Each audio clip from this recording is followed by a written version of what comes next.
Rea Irvin was born in San Francisco in 1881, and in his later teens he studied for just 6 months at the Mark Hopkins Art Institute.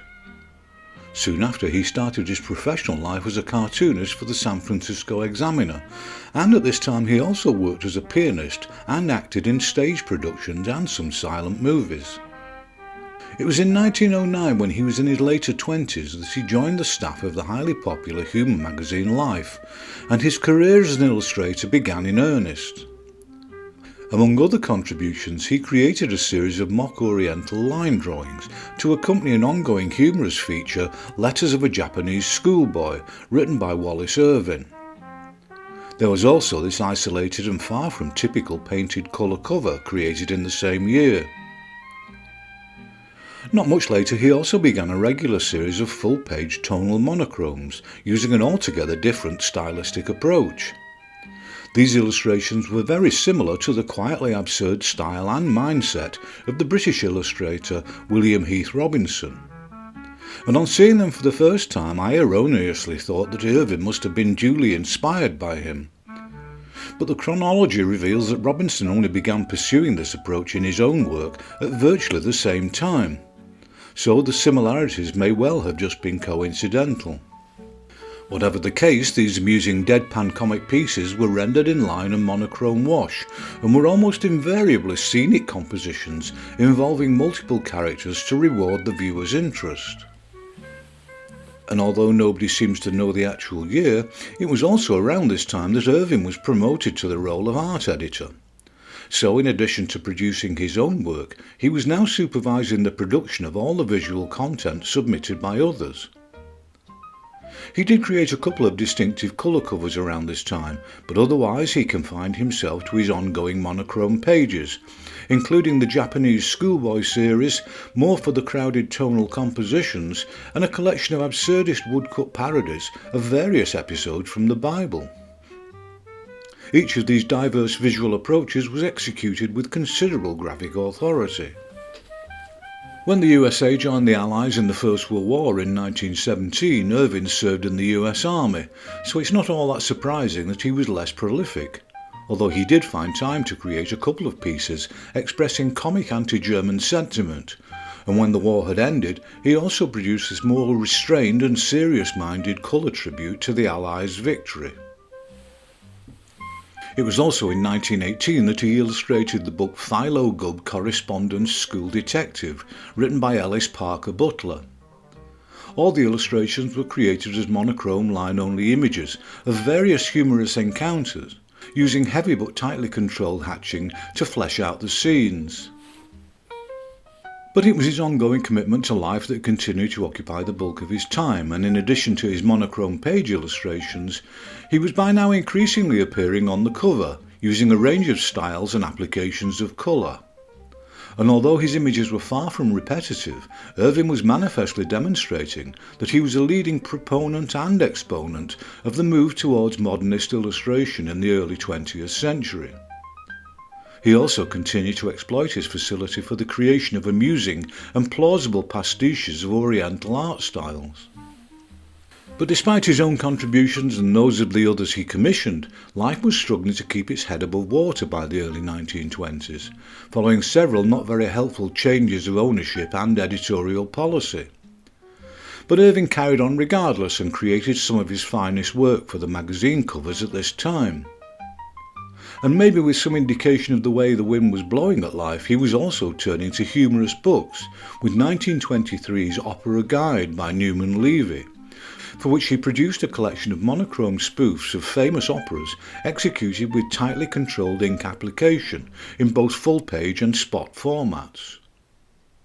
And in the same year he created more monochromes in a similarly heavy mock woodcut style for the book Ain't Angie Awful, a highly amusing parody of women's romantic serialised fiction of the period written by Frank Gillette Burgess.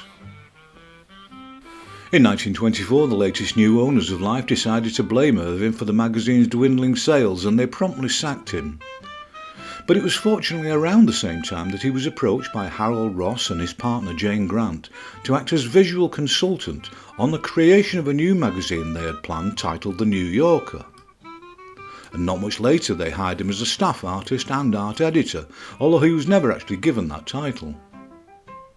The first issue of the magazine hit the newsstands in early 1925 with a cover by Irvin, featuring the character known as Eustace Tilley, inspired by an 1834 caricature of the Count d'Orsay by James Fraser. And despite Tilley's 19th century appearance, he was suitably modern in stylistic terms, with bold black outlines and flat colour application. Irvin also created the magazine's typeface, although he had based it very closely on lettering created by the engraver and artist Alan Lewis, who had given him his blessing to do so. To the great surprise and delight of all those involved, the New Yorker quickly became a firm favourite with a sophisticated urban professional readership. As he had done at Life, Irvin commissioned a lot of work from many others who also wanted to leave the more traditional representational styles of the late 19th and early 20th century behind. And he was personally responsible for the creation of a large number of covers, using cleanly executed line work with flat colour application. In a general stylistic approach the world was by now calling Art Deco. And unlike his tenure at Life, this was met with genuine enthusiasm and encouragement from the management. In addition to his demanding role at the New Yorker, Irvin somehow also found time to illustrate more books, with The Ritz-Carltons, a satirical novel by Fillmore Hyde published in 1927. For this book he created a collection of minimal, tightly controlled pen and ink drawings, which left out as much as they included, and yet still left the viewer in no doubt about the what, where and who of the images. And a year later he produced a collection of hatched line drawings for another satirical book, titled Alice in the Delighted States, written by Edward Hope. The book comically transposed Lewis Carroll's Alice character into a contemporary American setting, and without being slavish about it, Irvin's drawings made obvious stylistic reference to John Tenniel's Victorian originals. But these books were minor diversions from his commitment to the smooth running of the New Yorker and his own illustrations, which continued to be abundant into the 1930s.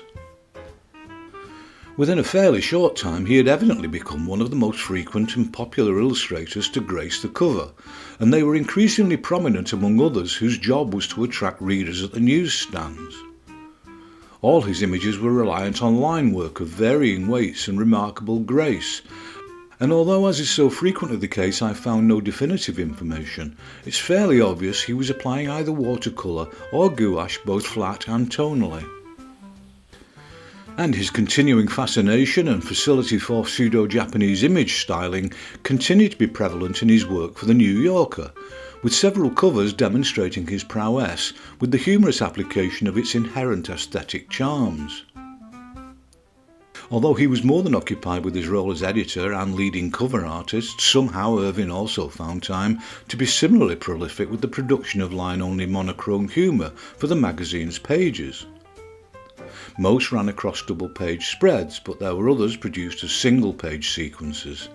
And although, like his covers, these strips were invariably free of dialogue, he did make good understated use of written humour in the many single-page jokes he also created. It was also at the outset of the 1930s Irvin created a comic strip titled The Smythes, which was published weekly in the New York Herald Tribune. It featured a fairly archetypal suburban middle-class American family to satirise contemporary life in the suburbs, even if with the lightest and most good-natured of comedic touches.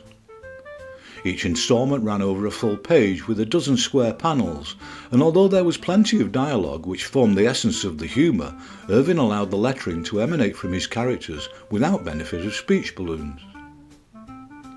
And in 1932 he returned to book illustration with a colour cover and a collection of minimal but telling monochrome page illustrations for an edition of P.G. Wodehouse's comic novel Hot Water. Irvin really seems to have been doing the work of several people at this time, and in addition to the scripting and drawing of the Smythes, he remained every bit as busy at the New Yorker as he had been since its first publication. More page illustration in the form of sequential strips and single dialogue-based jokes were created, and he produced many more colour covers, if anything at a more productive rate than previously. There was a positive torrent of covers created by him at this time, and although all of them continued to be informed by his modernist sensibilities, he did vary his technique with the use and combination of line and colour and their application. In his equally, if not more vital role as editor, which I hope was reflected in his salary, he continued to keep tight control over the New Yorker's visual content. And although a generous-natured man who enjoyed giving relative unknowns the opportunity to appear in what was by now a major magnet for illustrators, he was also an exacting client, quick to point out the shortcomings of others' work if they turned in mediocre images. And it was obvious that he applied the same standards to his own output for the magazine, with an array of covers indicating he was possessed of an endless humorous imagination, of considerable visual eloquence and graphic appeal. Following this lengthy run with work for the magazine, Irvin stepped sideways into book illustration again in 1941, this time for Music with a Feather Duster, a collection of comic anecdotes by Elizabeth Wren Mitchell about her career in music, and he produced gloriously straight-faced humorous spot black and whites throughout to illuminate the stories. But 1941 was also the year in which the United States joined the Allies in World War II, and the covers of the New Yorker, including Irvin's own, naturally enough reflected on that, with covers designed to create laughter at Hitler's expense, and some monochrome cartoon work mocking the Aryan ideology of Nazi Germany in appropriate woodcut style. Nevertheless, the magazine wasn't completely saturated with the subject, and other more light-hearted, inconsequential material was also produced. And this was also true of Irvin's work for the book Snoot If You Must, written by Lucius Beebe and published in 1943, with a series of monochrome spot illustrations which greatly enhanced the book's social humour. In the same year he created a superhero parody, Superwoman, but unfortunately national periodicals, the predecessor of DC Comics, already had a registered trademark for the character, and after just one appearance Irvin's humorous strip was immediately withdrawn. Unsurprisingly, the later years of the war inspired more from Irvin and others which dealt either peripherally or directly with various aspects of the war, some of which were definitely not intended to be humorous. And his visual reflections on Japan's aggression, again using his facility for oriental styling, were anything but good-natured. But when it was finally over and the Allies emerged victorious, the New Yorker returned to the gentle whimsy that had long been the trademark stance of the magazine's visuals. And the modernity that had always been at the heart of Irvin's style continued to look relevant in the post-war years, where others were finding the going far from easy with the changes in public tastes. So he remained an apparently permanent fixture at the New Yorker as both contributor and editor into the 1950s. But unfortunately in 1951 the New Yorker's founder and Irvin's great friend Harold Ross died at the age of only 60. And following this Irvin became increasingly sidelined by those who took over. Although he ceased to be the art editor, he didn't stop contributing, but what he did create during the decade became increasingly sporadic and conspicuously more impressionistic in style. And in 1958 he ended his professional relationship with the magazine. He subsequently moved with his wife from their home in Connecticut to retire to the Virgin Islands, and he managed another 14 years there up to 1972, when he died of a stroke at the age of 90. By the time he retired, Irvin had personally created 169 colour covers for the New Yorker and hundreds more monochromes for the pages, in addition to thousands of other illustrations for Life, humorous books and the Smythes. And bearing in mind his role as editor for magazines, this is a truly astonishing level of creative output.